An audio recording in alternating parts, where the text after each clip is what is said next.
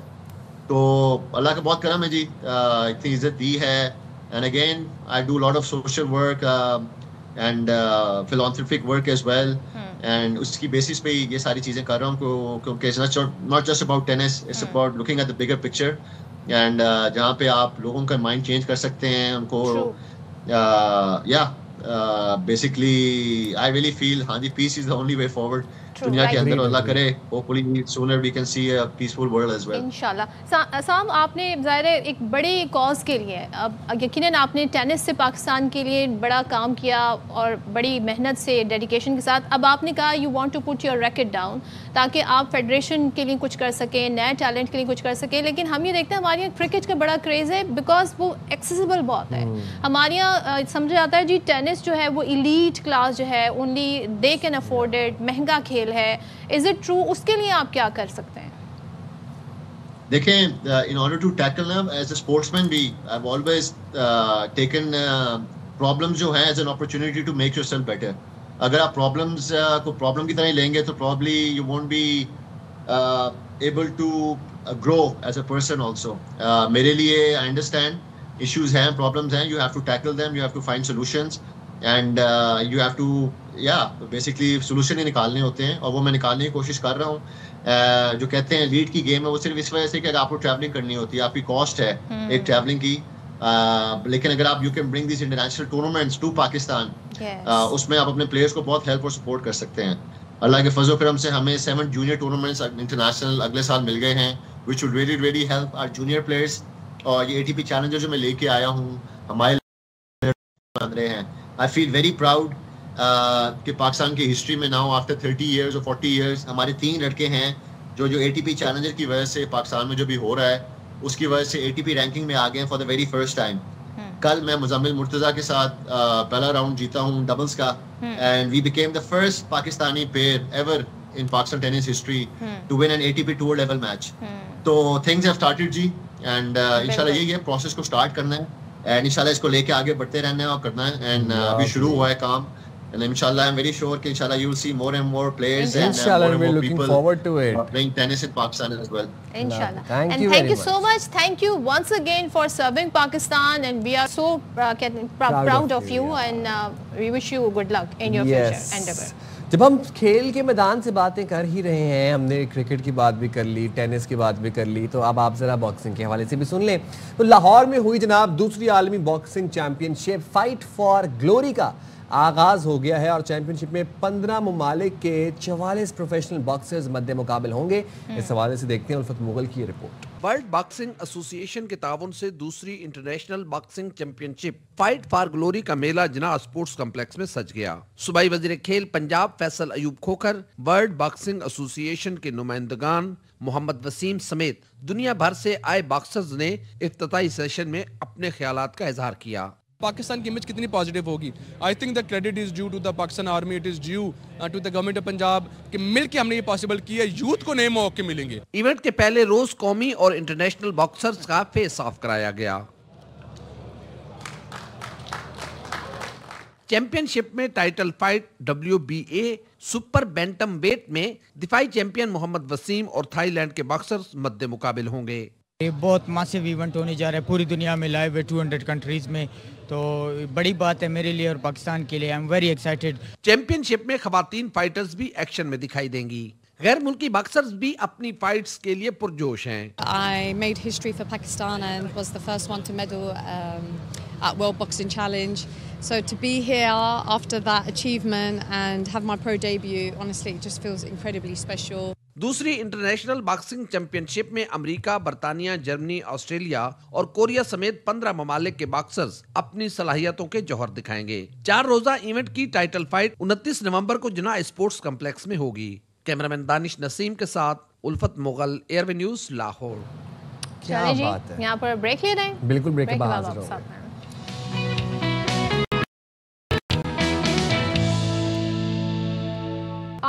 ایک بڑی آپ دیکھ رہے ہوں گے بڑا ایشو کافی زیادہ لوگ ڈسکس کر رہے ہیں، خاص طور پہ جو باہر ملک ٹریول کرنا چاہ رہے ہیں. بہت ساری ویڈیوز بھی سوشل میڈیا پر ہمیں نظر آ رہی ہیں. اس کے پیچھے حقائق کیا ہیں؟ کیونکہ بیرون ملک جانے والے کئی مسافروں کے حوالے سے یہ رپورٹ ہو رہا ہے کہ جی ان کو آف لوڈ کیا جا رہا ہے، اور ان میں بتایا جا رہا ہے کہ ایسے مسافر ہیں جن پر شک ہوتا ہے کہ وہ باہر جا کر بھیک مانگیں گے یا سلپ ہو جائیں گے، یا جس نوکری کے لیے جا رہے ہیں اس کا سرٹیفکیٹ یا اس کے مکمل ڈاکیومنٹ ان کے پاس نہیں ہے، یا جو بھی پروٹوکول ہے باہر ٹریول کرنے کا ڈاکیومنٹس ریکوائرڈ ہے اس کی SOPs نہیں. لیکن کچھ لوگوں نے یہ تک کہا جناب جی کہ ان کی ڈریسنگ پر ان کو روک لیا گیا کسی وجہ سے. اب اس میں حقائق کیا ہیں، ایگزیجریشن کتنی ہے، یہ ہمیں پتہ لگانا ہے. اور یہ ہمیں بتائیں گے کیسے پتہ لگے گا. یار Muhammad director FIA Lahore captain retired Ali Zia سے بات کر رہے ہیں. انہوں نے کی ہے بات، تفصیلی گفتگو یہ ذرا آپ بھی سنیں ہم بھی سنتے ہیں. بالکل اس وقت ہمارے ساتھ director FIA Lahore zone captain retired Ali Zia صاحب موجود ہیں. جو لاہور سمیت پنجاب کے دیگر ایئرپورٹ ہیں وہاں پہ لوگوں میں ایک تذبذب پایا جا رہا ہے کہ کیوں جو نوجوان نسل ہے ان کو باہر وزٹ ویزے پہ جانے نہیں دیا جا رہا، آف لوڈنگ مسلسل کی جا رہی ہے. کیا پوائنٹس ہیں، لوگوں کو اویئرنیس ابھی تک کیوں نہیں ایسے پہنچ سکی، اور کن وجوہات کی بنا پر پاکستان سے باہر جو نوجوان ہیں وہ نہیں جا سکتے؟ کچھ نیگیٹو کیمپینز ایسے سوشل میڈیا پہ چلائی جا رہی ہیں جو کہ حقیقت سے برعکس ہیں. بالکل بعض لوگوں کو ڈاکومنٹس پورے نہ ہونے کی بنیاد پہ ان کو روکا جاتا ہے، کیونکہ ویزے کے ساتھ ساتھ جس پرپز کے لیے آپ جا رہے ہیں سرٹن ڈاکومنٹس جیسے کہ ہوٹل بکنگ، آپ کی اتنی فائنینشیل بیکنگ ہونی چاہیے، یا کسی اور اگر آپ ورک پرمٹ پہ جا رہے ہیں تو پروٹیکٹیڈ کی اسٹیمپ ہونی چاہیے، یا وہاں پہ جو جس کمپنی کے ساتھ جا رہے ہیں وہاں وہ کمپنی موجود ہونی چاہیے. یہ چیزیں ضروری ہوتی ہیں، اور اس کا مقصد صرف اور صرف یہ ہے کہ تاکہ جو لوگ ہیں یہ جعلساز قسم کے اور جو اس قسم کے دھوکہ باز قسم کے جو ہیومن اسمگلرز ہیں ان کے ہاتھوں یہ نہ پھنسیں، جو ان کو یہاں سے کسی ایک ڈیسٹینیشن کا کہہ کے لے جاتے ہیں اور رستے میں ان کو ٹرانزٹ کر کے ایسی جگہوں پہ لے جاتے ہیں کہ الٹیمیٹلی پھر موریٹانیہ اور گریس بوٹ انسیڈنٹ جیسے واقعات ہو جاتے ہیں. اور جب ایسے واقعات ہوتے ہیں یا لوگ کہیں پہ انلیگلی ٹرانزٹ کے دوران نکلتے ہوئے پکڑے جاتے ہیں یا انلیگل ایکٹیویٹیز میں پکڑے جاتے ہیں، وہاں پہ بھیک مانگ رہے ہوتے ہیں یا کرائم میں کمیٹڈ ہوتے ہیں، ان کو ڈپورٹ کیا جاتا ہے، تو اوور آل اس سے ہماری جو نیشنل ہمارا گریس ہے اس میں کمی آتی ہے. کوئی بھی بندہ جو لیگلی ٹریول کر رہا ہے، لیگل اس کے پاس ویزا ہے، اس کے پاس پاسپورٹ اپنا اپ ٹو ڈیٹ ہے، اس کے پاس ویلڈ ڈاکومنٹس ہیں، اس کو بالکل نہیں روکا جا رہا. آپ اس پینک کا شکار نہ ہوں. Director FIA Lahore zone captain retired Ali Zia صاحب ہمارے ساتھ موجود تھے، جن کا کہنا ہے کہ روزانہ کی بنیاد پہ میٹنگز بھی کی جا رہی ہیں اور ادارے کو مستحکم کیا جا رہا ہے، اور آئندہ آنے والے دنوں میں مزید بہتری آئے گی. اور انہوں نے اویئرنیس دی ہے عوام کو کہ کسی بھی طرح کی سوشل میڈیا کمپینز پہ، نیگیٹو کمپینز پہ، AI جنریٹڈ کمپینز پہ کان نہ دھرے جائیں. FIA دن رات مسلسل عوام کے لیے کام کر رہا ہے. جی تو بھائی آپ لوگوں نے سن لیا کہ اس طرح کی جو ویڈیوز ہیں ان پر کان نہ دھریں، اور AI جنریٹڈ بھی بہت ساری ویڈیوز آ گئی ہیں اور ان میں تو اب ریل کا گمان ہوتا ہے، اس قدر ٹیکنیک سے وہ بنائی جا رہی ہیں. اچھا، کچھ چیزوں کا خیال آپ نے خود بھی رکھنا ہے، آپ کے پاس سرٹیفکیٹس پورے ہوں، SOPs آپ کے مکمل ہوں، آپ نے لگیج میں کوئی ایسا سامان نہ رکھا ہو، کہ آپ لوگ خود بھی ذرا رسپانسبلٹی کا مظاہرہ کریں تاکہ ایئرپورٹ پہ جا کے پھر آپ کو ڈیورنگ سیکورٹی چیک کسی قسم کا مسئلہ پیش نہ آئے. لگیج میں جو آپ لوگ سامان رکھتے ہیں نا اس میں اکثر و بیشتر جو ہے مسائل ہو جاتے ہیں. اچھا جی، جب بات ہم ٹریولنگ کی کر رہے ہیں ان ساری چیزوں کی، تو لوگ ایک چیز بھی ذرا غور کرنے لگے ہیں کافی زیادہ کہ جی کون سی اچھی ایئر لائن ہے. ٹھیک ہے ٹکٹ سستا ہو یہ بھی دیکھتے ہیں، لیکن اپنا کمفرٹ بھی بہت سارے لوگ دیکھتے ہیں. اور اس میں نے تو جہاں تک پاکستان میں وہ رجحان دیکھے نا، ایمریٹس کو لوگ بڑا پریفر کرتے ہیں، لیکن اب جو ہم آپ کو خبر بتانے جا رہے ہیں اس میں ایمریٹس ٹاپ 3 میں بھی کہیں پر نہیں ہے. ایئر ہیلپ نے سال 2025 کے لیے دنیا کی بہترین ایئر لائنز کی سالانہ فہرست جاری کر دی ہے. بیسٹ ایئر لائنز کی سالانہ فہرست ہو گئی ہے جاری. اب عالمی خبر رساں ادارے کے مطابق ایئر لائن کی درجہ بندی میں وقت کی پابندی، صارفین کی رائے اور کلیمز پروسیسنگ کو مد نظر رکھا گیا. ان 3 فیکٹرز کے اوپر درجہ بندی کی گئی، اور فہرست میں پہلے نمبر پر قطر ایئر ویز رہی، جسے دوبارہ دنیا کی بہترین ایئر لائن کا اعزاز ملا، سیکنڈ ٹائم ملا. دوسرے نمبر پر رہی جناب UAE کی اتحاد ایئر ویز، جسے تیسرے نمبر پر رہی برطانیہ کی ورجن اٹلانٹک ایئر ویز. اچھا، دنیا کی جو دیگر 10 بہترین ایئر لائنز میں آسٹریلیا کی جی ہے وہ شامل ہے، کناتاس مالٹا کی جی، MK مالٹا ایئر لائنز ہے، ایرو میکسیکو بھی اس میں شامل ہے، عمان ایئر، سعودی عرب کی سعودیہ، جرمنی کی برسلز ایئر لائنز اور LT پولش ایئر لائنز بھی اس میں شامل ہے. دلچسپ بات یہ کہ امریکہ کی کوئی بھی ایئر لائنز میں شامل نہیں. ایمریٹس کہاں گئی جس کی بزنس سے بیٹھ کے لوگ سنیپس بھیج رہے ہوتے ہیں، صحیح بات کی، بڑا فلیکس کرتے ہیں. وہ میں دیکھنا چاہتا ہوں. وہ پھر بھی فلیکس کریں گے، لیکن امریکہ کی کیوں نہیں ہے؟ ایک تو امریکہ میں بہت ساری چیزیں بھی ہو گئی ہیں نا. امریکہ میں امیگرینٹس کو آنے پہ پھر وہ اگر آپ ٹریول بھی کر رہے ہیں تو آپ نے اتنا اماؤنٹ دینا ہوگا, تو بہت کچھ کرنا ہوگا. لیکن دین اگین یہ رکاوٹیں نہیں آنی چاہیے آپ کے اور ٹریولنگ کے بیچ میں. ٹریول کریں, دنیا کو دیکھیں, اللہ تعالیٰ نے جو شاہکار دنیا بنایا, جو قدرت بنائی ہے اس کو لازمی دیکھیں اور ٹریول کرتے رہیں. میرا تو یہی ماننا ہے کہ travel is very important. Travel سے آپ بہت سیکھتے ہیں, آپ کا ایکسپوجر بڑھتا ہے اور آپ کو پتہ چلتا ہے جی ڈفرینٹ کلچر کیا ہیں, کہاں پہ کیا چیزیں ہیں, کیسے رولز اینڈ ڈسپلن ہیں. چلیں جی, اپنا خیال رکھیں بہت سارا. آپ سے اجازت, اللہ حافظ. پاکستان زندہ باد.